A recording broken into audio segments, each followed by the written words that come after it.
New overnight, a man is dead after being hit by a bus in Fort Collins. This happened last night just after 7 on Portner Road, right off of Trilby Road. The man was taken to the hospital where he died. Police say the bus driver was not injured and he was not driving impaired. We're still trying to figure out what led up to the crash. This morning, police in Aurora are looking for a driver they say hit 2 people waiting at a bus stop and then took off. It happened around 7:30 last night at Colfax and Moline. Police say a driver hit 2 people at the stop, then got out of the car and left. Firefighters say the people were pinned between the car and the bus shelter. One of them went to the hospital with serious injuries. At this time, we don't know how the other person is doing. Denver wants to get rid of bad landlords by requiring a new license for apartments. Only 1 in 10 places are licensed so far. Now, news reporter Darius Johnson joins us live in Denver. Darius, while the licensing program is off to a slow start, the city doesn't seem worried.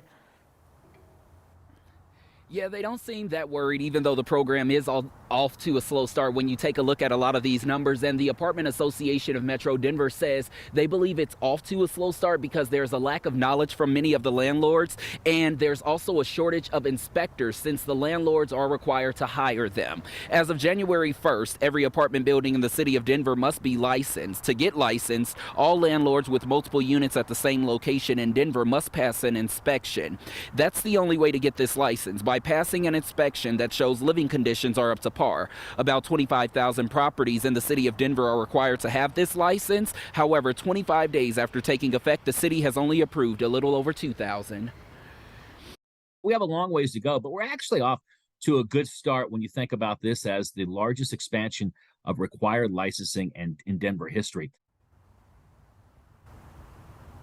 Now, essentially, this program is meant to eradicate a lot of those bad landlords many people often deal with. While this year targets the landlords who have multiple units in one building, next year in January of 2024, landlords who may have 1 unit in a building will go through this same process. So while it's off to a slow start right now, hopefully it's at least telling those landlords who have 1 single unit what they'll have to go through next year, Corey. So 1 in 10 right now have the license, and it seems they think maybe the problem is that landlords just don't know.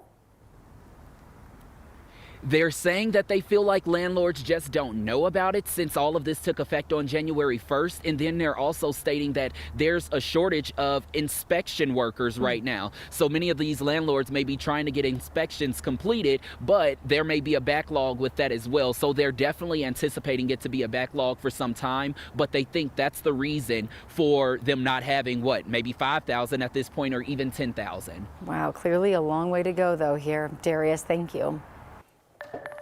Right now, leaders at the U.S.-Mexico border say they have seen a big drop in migrants coming into the U.S.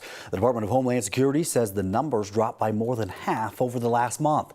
This is a similar story in Denver as well. City leaders say only 3 new migrants came to Denver between Monday and Tuesday this week. City-run shelters are down to their lowest levels in weeks, and only about 170 people in the city's emergency shelters at this time. About 730 others are in shelters run by partner groups. All those people will still need help getting on their feet, and the city is asking for things like toothbrushes, toothpaste, shoes, and men's winter clothing. All the people taking in donations and organizing them are volunteers. Father Joseph Dang set up the location in the Little Saigon Business District. He came to the U.S. from Vietnam when he was 10. It also is to remind yourself that you were an immigrant, and we all need help somewhere and somehow. The Little Saigon donation site is supposed to close at the end of this month, but the city is considering extending that date. And you can also donate cash through the Newcomers Fund, which was set up by the Rose Community Foundation. Colorado's teachers say they are really stressed. Some of the reasons won't surprise you, like low budgets and staffing issues. But a new report says they're dealing with a newer challenge, which is politics in their classrooms. The Colorado Education Association put out its annual State of Education report yesterday.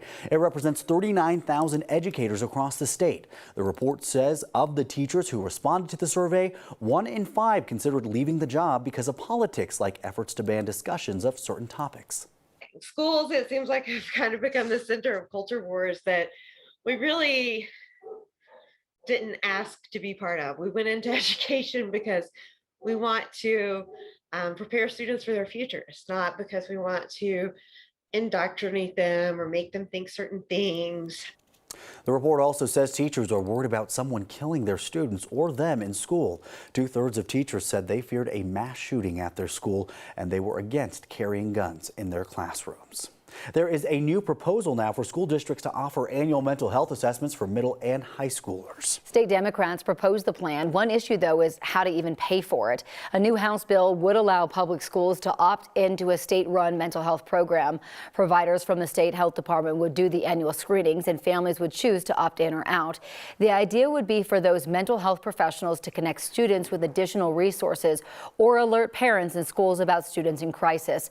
Right now, there is a shortage of mental health professionals in schools, especially in rural areas. So far, there is no funding plan in place for the bill, but one of the sponsors, Representative Daphne Michelson Jeanette, told the Colorado Sun she'd like to see it covered by federal funding and Medicaid.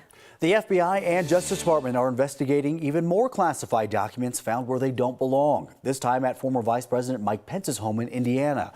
One of Pence's lawyers found them. They've since been turned over to the FBI. Pence has repeatedly said he didn't have any classified documents.